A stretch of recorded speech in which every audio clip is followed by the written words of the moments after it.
So this is the second video for chapter 10. With the first video, I've just done an overall review of the ideas that we need to see, and now I'm going to go through how the book deals with those ideas. So, first of all, example 1, we've got a block being pulled right by a force P across a rough horizontal plane. When you see the word rough, we should know this from chapter 8. Rough means there is a friction force. Smooth means we can ignore friction forces. In almost all the questions, we're going to ignore friction forces, but for this first example, we've got a rough plane. So we're going to draw a force diagram. So we're pulling the force this way, and we've called the force P for pulling. The friction force is resisting the motion, so it's going backwards. The friction force is pushing backwards, that is. Now, this object is sitting on the table or on the surface, and the weight is pushing downwards, okay? Just a quick recap, mass is measured in kilograms. That's what we normally call weight, is mass. The weight is actually the force caused by the object pushing downwards, okay? So if I'm sitting on a chair, my weight is pushing downwards on the chair, and that's measured in newtons, not measured in kilograms. So my mass in kilograms stays the same, whether I'm sitting on a chair on the Earth or sitting on a chair on the Moon or sitting in space. My mass is going to be constant in kilograms, but the weight depends on on the force that I'm exerting on the object that I'm sitting on, and that depends on the gravitational field that I'm sitting in. So the weight is pushing down. Now, if I've just got F and P and W, this object must be accelerating downwards because there's no force going upwards. If we're going to have something sitting still, there must be balanced forces. So what's actually happening is we put in the reaction force, and that is, in this case, a table, whatever surface this object's sitting on. In my case, it's sitting on a chair. The chair pushes back up so that I don't accelerate downwards. Everything can stay still. So I've got 4 forces. The question tells us, does it say? No, it doesn't say. The object is said to be in equilibrium if the force is balanced. So from this diagram, I don't know if we're in equilibrium or not. It depends on how big this force is, how big this force is. I know that vertically, from experience, this is probably in equilibrium, isn't it? Because I don't expect this thing to be lifting off the table or pushing down into the table. So I expect the reaction force to be equal to the weight force, unless it's a very unusual situation of some sort. But the left and right forces, if they balance out, it's in equilibrium. If they don't balance out, it's not in equilibrium. So the statement of Newton's first law, an object will stay at rest, and the object moving with constant velocity will continue to move with constant velocity unless an unbalanced force acts on the object. Okay, so unless there's a resultant force. And as it says here, a resultant force acting on an object will cause the object to accelerate in the same direction as the resultant force. Okay, so I dealt with that in a bit more detail in the first chapter, in the first video. Let's carry on through the next part of this chapter then. So that's really everything we need to know for exercise 10a. We're just applying those ideas. So just as a quick aside, let's just have a look at question 8. Given that each of these particles is stationary, if it's in stationary, we're in static equilibrium. That's a kind of equilibrium. There is no acceleration, so there can't be an overall resultant force. So this P here and this 10 here must balance out. So P must equal 10. This P here and this 30 here must balance out. So P must equal 30. The vertical forces don't affect P because they're going vertically, and horizontal and vertical forces don't affect each other. Okay, that's the sort of reasoning we're thinking of in exercise 10a. Now, everything we've talked about so far has forces going just horizontally and vertically. But here we are in section 10.2. Of course, you don't just have to pull things horizontally and vertically. The way we're going to represent forces is using vectors, okay? Now, if you've not met it before, this IJ notation perhaps just needs a quick introduction, but I think is it chapter 11 in the core book? It's perhaps worth having a look at that chapter first. But just quickly, 2i plus 3j means the same as vector 2, 3. Okay, or another way of seeing it is that vector I is the vector 1, 0, the vector j is the vector 0, 1. So 2 times I plus 3 times j, if you add all this up, that's 2, 0, that's 0, 3, so that gives you 2, 3. Okay, so just an alternative way of writing vectors. If you've never seen that before, there's a quick summary, but it might be worth just looking that up. in a bit more detail if you're not 100% with it. So, these forces act on an object which is in equilibrium, find the values of A and B.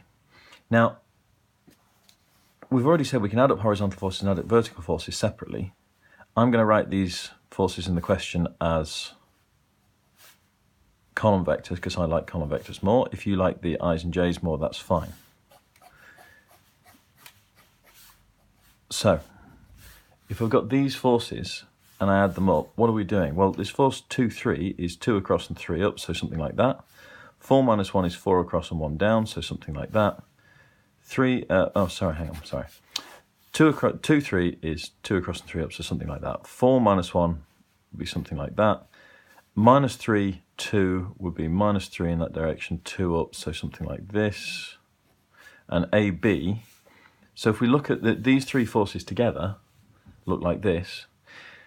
Now, we know that this object, if we just had those three forces on it, would have to be accelerating this way or somewhere in that direction because there's nothing pulling it back in this direction.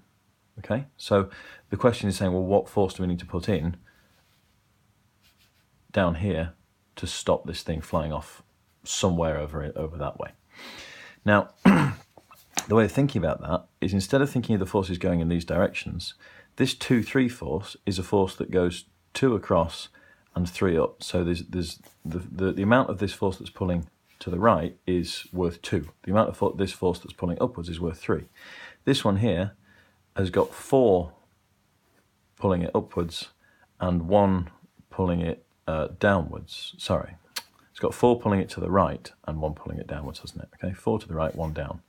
This one's got 3 to the left and 2 up. So 3 to the left and 2 up. So the way that we've got this in vector notation helps us split these forces into the horizontal and vertical bits.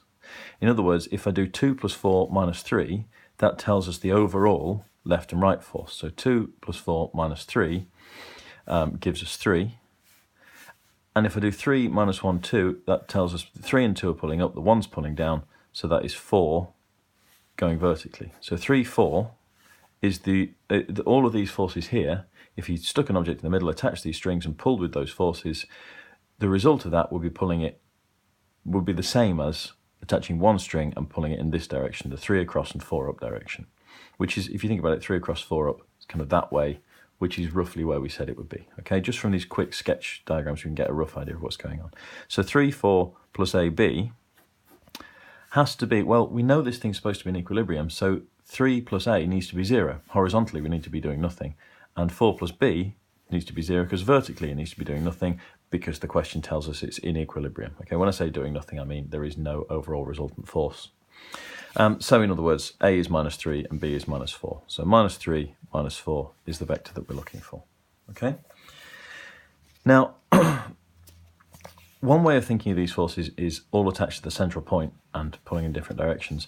There's an interesting other way of looking at it, which is if you take the force 2, 3, so let's say it goes sort of 2 across 3 up, sort of that way, and then 4 minus 1, and you attach that onto the end, minus 3, 2, so minus 3 to the left and 2 down, so sort of something like that.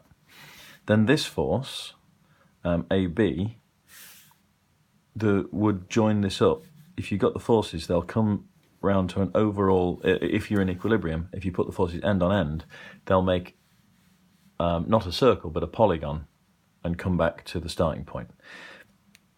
And that is the case because if you have some vectors A plus B plus C, if they add up to the vector 0, then what you're getting there is, well, vector A plus vector B plus vector C have to make the 0 vector, because remember, if you do A plus B plus C and you don't get the 0 vector, A plus B plus C is this vector here, okay?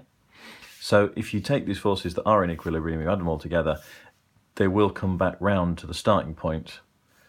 It's tempting to say they come back round in the circle, but of course it's not a circle, so we call it a polygon of forces. And you can see from this my diagram's not perfect because minus 3 minus 4 should have it going to the left and down, and I've got it going to the left and up, but that's because I've not drawn this on proper squared paper and drawn it accurately. So that's really the main idea in exercise 10b. Example 4 is giving us the same sort of thing, but with some context. I represents a vector due east, j represents a vector due north.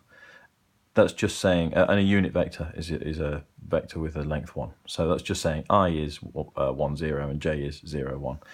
A particle begins at rest at the origin and is acted on by these three forces. Find the resultant force in the form that. So if you take those three forces and add them together, that tells you horizontally we've got 2 and 3 and minus 1. So horizontally there's a force of 4. Vertically there's a force of 1, minus 2 and 4. So 1 and 4 pulling up, 2 pulling down.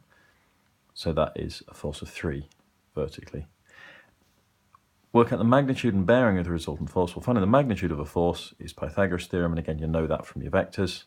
If we draw this diagram, 4, 3, that's our force. The resultant force is this one here, okay? So the overall horizontal force is 4, the overall vertical force is 3, so the resultant of those two is this one, and that's just using vector addition, isn't it? 4i plus 3j gives us this force. And once we've drawn the diagram like this, Pythagoras' theorem tells us the size of this force, and trigonometry tells us the size of this angle using tan theta. Describing the motion, there is an overall force, so there is an acceleration. The acceleration is going in this direction, okay? We don't know the magnitude of the acceleration exactly, but the magnitude of the force will help us work that out when we get on to the next section. So the particle accelerates in the direction of the resultant force. Section 10.3 will be in the next video.